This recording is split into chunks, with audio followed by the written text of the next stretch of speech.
siècle, sans que nul ne sache pourquoi, les faucheurs apparaissent au crépuscule, précédant chaque pleine lune pour perpétrer une moisson sanglante.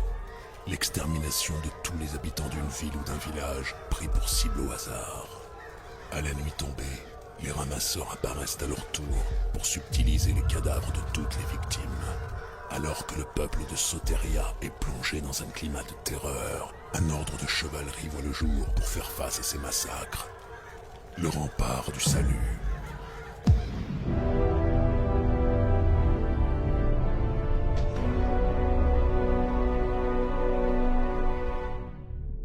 Cette vidéo va se consacrer à Aigregor que Meyane m'a généreusement invité à lire. C'est un peu leur bébé et je ne vous cache pas que malgré le côté dark fantasy, ça m'aurait embêté d'en faire une vidéo si c'était une grosse bouse. Mais on m'a bien signifié que si je n'aimais pas, je pouvais le dire. Je pense que l'intérêt de Meyane est avant tout qu'on en parle et que ce soit en bien ou en mal, car après tout, mes avis ne sont pas la vérité absolue, chacun a son niveau de lecture. Sur ce, on rentre dans le vif du sujet après le générique.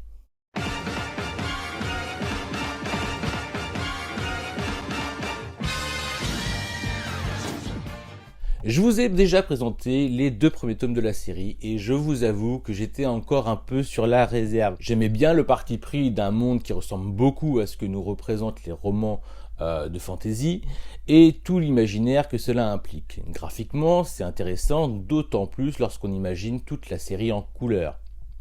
Qui sait-on jamais? Meyane aurait la bonne idée d'y influer une telle plus-value. Après tout, il y a un public pour. Ce que j'ai moins aimé, c'est la fin du premier tome dont je lui ai trouvé une certaine facilité scénaristique, voire un peu rushée. Ce que je trouvais vraiment dommage car une ambiance de terreur s'était installée. Et l'aspect un peu confus du second tome, avec peut-être un peu trop d'explications sur les pouvoirs et les directions compris les personnages du premier tome, bon peut-être que tout n'était pas nécessaire ou arrive un peu trop tôt dans le récit. Seulement, je ne me suis pas arrêté là car Meyane m'a envoyé les 6 tomes sortis à ce jour de la série. Et lorsque j'ai entamé le tome 3, je suis vraiment rentré dans la série. Alors, vous direz que je dis ça à chaque fois au niveau du tome 3.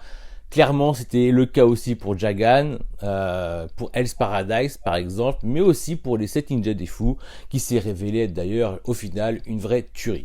J'aurais tout de même un nouveau bémol concernant Aigregor, car s'il devait rééditer cette série en full color, ce que j'encourage fortement, vous l'avez compris, il faudrait qu'ils en profitent pour retoucher quelques dialogues. J'ai trouvé que parfois c'était un peu forcé, pas très naturel, principalement à travers ces 3 premiers tomes. Chose qui ne m'aura plus gêné par la suite. On n'oublie pas que c'est une production Meyane, c'est ce projet de collaboration d'un scénariste français et d'un dessinateur coréen qui n'est autre que le manhwaka de Demon King, qui a poussé la maison d'édition à éditer du manga. Car pour beaucoup, Meyane est un nouvel acteur du manga, mais en vérité c'est un vieux briscard du milieu de l'animé. Je ne sais pas si manga distribution ça vous parle, dites-vous que tous les coffrets de vos animés préférés de l'époque, c'est eux qui les ont distribués, voire qui ont aussi fait les traductions, les sous-titres et tout. Voilà. Par la suite, j'ai vraiment que des bonnes choses à dire. Le seul regret, c'est que ce ne soit pas en full color, car on voit que le dessin est fait pour ça. Et on voit sur les premières pages de chaque tome la qualité et la profondeur graphique que cela apporterait à l'œuvre. Mais finalement, ce qui m'a vraiment plu à partir du 3e tome, c'est la narration. Le scénario prend forme, la guerre fait rage. Stratégiquement, cela met le camp des gentils en grand péril, mais sont-ils vraiment des gentils? Le rythme est lancé, les doutes s'installent, les confrontations s'enchaînent à travers un siège digne de ces romans de fantasy dont je vous parle. On sent l'urgence, la peur du carnage, l'extermination des innocents, mais aussi du sacrifice des guerriers. La trahison semble se tapir dans l'ombre, tout comme l'histoire de ce monde qui semble avoir été réécrite par le passé.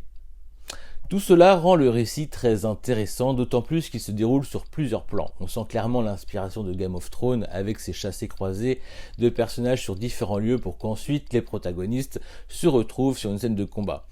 Et tout cela en y incorporant quelques intrigues. En m'écoutant parler, je me demande même si le scénariste n'est pas un grand fan de Claymore. Honnêtement, je ne pense pas que c'est la série que je garderai forcément dans ma mangatech, car les places sont chères, mais j'ai clairement envie de lire la suite, à savoir que le tome 7 ne va pas tarder à sortir, si ce n'est pas déjà fait à l'heure où je publie cette vidéo.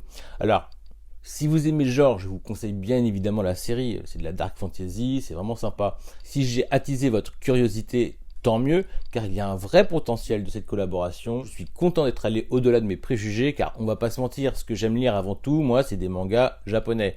Même s'il y a des bouses aussi en manga japonais.